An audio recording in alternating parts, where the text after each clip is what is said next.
দিয়ে সংসার করতে চাওয়া মেয়েটার সংসারই হয় না। যেই মেয়েটা তার স্বামীর কাছে একটু যত্ন আর ভালোবাসা চায় সে সম্মানটুকুও পায় না। ছেলের সাথে ছেলের বউ সুখে থাকলে কিছু কিছু শাশুড়ি মাদের জ্বলে, আর যখন নিজের মেয়ে জামাইয়ের সঙ্গে সুখে থাকে তখন খুব আনন্দ লাগে, তাই না? বলছি শাশুড়ি মা, আপনি যখন বয়সকালে অসুস্থ হয়ে পড়বে তখন আপনার ওই বাড়ির বউটাই আপনার সেবা করবে, নাকি আপনার মেয়ে যার নিজের সংসার ফেলে এসে আপনার সেবা করবে? কিছু কিছু আপনজন আছে তারা শুধু নামেই আপনজন, আসলে তারা শত্রুর থেকেও ভয়ঙ্কর। কোনো এক ব্যক্তির মিথ্যা ধরার পর যদি আপনি দেখেন সে লজ্জা না পেয়ে গলাবাজি করছে, ক্ষমা না চেয়ে উল্টে আপনার উপরে রাগ দেখাচ্ছে, তাহলে আপনি ধরে নিন এই মানুষগুলো কখনোই আর পরিবর্তন হবে না। কারণ এই মানুষগুলোর মিথ্যা শুধু মিথ্যা না, এই মিথ্যার পিছনে বড় কোনো উদ্দেশ্য, আর এই উদ্দেশ্য শুধুমাত্র আপনাকেই ধ্বংস করার জন্যই তৈরি হয়েছে। যাই হোক, ওইসব ছাড়ো। তোমরা অনেকেই আমাকে কমেন্ট করেছিলে, দিদি ভাই তুমি সারাদিন কি করো না করো সেই ভিডিওগুলো ছোট ছোট করে আমাদের সাথে শেয়ার করো। তো আজকে দেখো অনেক সকালবেলায় শ্বশুর বাড়ির থেকে বাবার বাড়িতে চলে এসেছে, কারণ আজ ছিল বাড়িতে ছোট্ট করে একটা অনুষ্ঠান। আর কিসের অনুষ্ঠান এটা তোমরা একটু পরেই জানতে পারবে। এতক্ষণ যা কিছু হলো তোমরা তো সবটাই দেখতে পেলে। আর জানো তো আমাদের পুকুর থেকে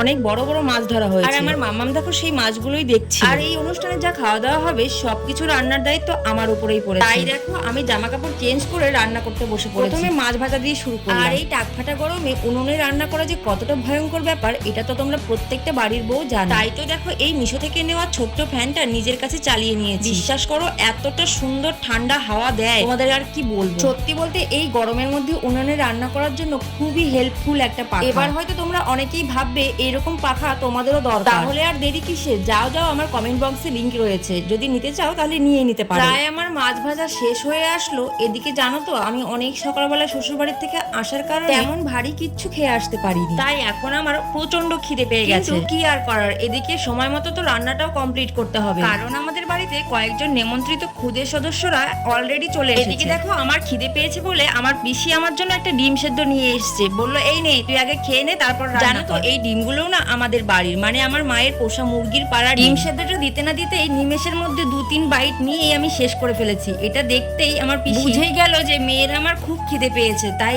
এরপরে যা করলো সেটা ধারণার বাইরে। ঘরের থেকে এক থালা ভাত মাখিয়ে নিয়ে চলে আসলো আর আমাকে বললো তুই রান্না কর আমি তোকে খাইয়ে দিচ্ছি। আর জানো তো আমি না খিদে সহ্য করতে পারি না একদম, আর যদি খিদে অবস্থায় কিছু একটা পেটে চলে যায় তারপরে মনে হয় আমার খিদেটা দ্বিগুণ বেড়ে যায়। জানি এখন তোমরা অনেকেই আমাকে খারাপ মন্তব্য করবে যে রান্না করতে করতে কেউ কি খায়। করবো বলো, আমার প্রচন্ড খিদে পেয়ে গেছিল গো। প্লিজ তোমরা কেউ খারাপ কমেন্ট করো না। জানো তো এই খিদে পেটে এই সেদ্ধ ভাতটা আর সাথে একটা মাছ ভাজা খেতে যে কি অমৃতর সমান লাগছিল কি আর বলবো। আর তোমরা তো জানোই আমার মাম্মাম এখন অনেকটাই ছোট, আর ও একটু পরপরই ব্রেস্ট ফিডিং করে, তাই আমার একটু খিদেটা বেশি পায়। যাক ছাড়ো, অনেক গল্প করে ফেলেছি, চলো রান্নাটাকে শেষ করা যাক, তারপরে তোমাদেরকে দেখাচ্ছি কিসের অনুষ্ঠান হচ্ছে আমাদের বাড়িতে। আচ্ছা তোমরা বলো তো আমার যিনি ঠাকুরদা সে আমার মেয়ের সম্পর্কে কি হবে, মানে কি বলে ডাকবে? তোমাদের যদি জানা থাকে তাহলে অবশ্যই আমাকে কমেন্টে জানিও কিন্তু, কারণ আমি না ওই সম্পর্কের পেঁয়াজগোজ অতটা বুঝি না। এই যে দেখতে পাচ্ছ ছবিতে যারা আছে মানে আমার ঠাকুরদা আর ঠাকুরমা, এনাদের দুজনের আজকে হচ্ছে মৃত্যুবার্ষিকী। তো সেই কারণে আজকে আমাদের বাড়িতে কিছু ক্ষুদে সদস্যদের আর কিছু বয়স্কদের খাওয়া দাওয়ার আয়োজন করা হয়েছে। তো এখন আমার বাবা, জেঠু আর 2 পিসি, জেঠিমা, আমার মা সবাই মিলে দাদু আর ঠাকুমাকে একটু ভাত আর জল দিচ্ছে। জানো তো এখানে আমার দাদু আর ঠাকুমা যা যা খেতে ভালোবাসতো সবটাই দেওয়া হয়েছে, আমার বাবা নিজে হাতে বাজার করে এনেছে। আর সব থেকে অবাক ব্যাপার কি জানো, আজকে আমার দাদু ঠাকুমার মৃত্যুবার্ষিকী কত বছর হলো বলো তো?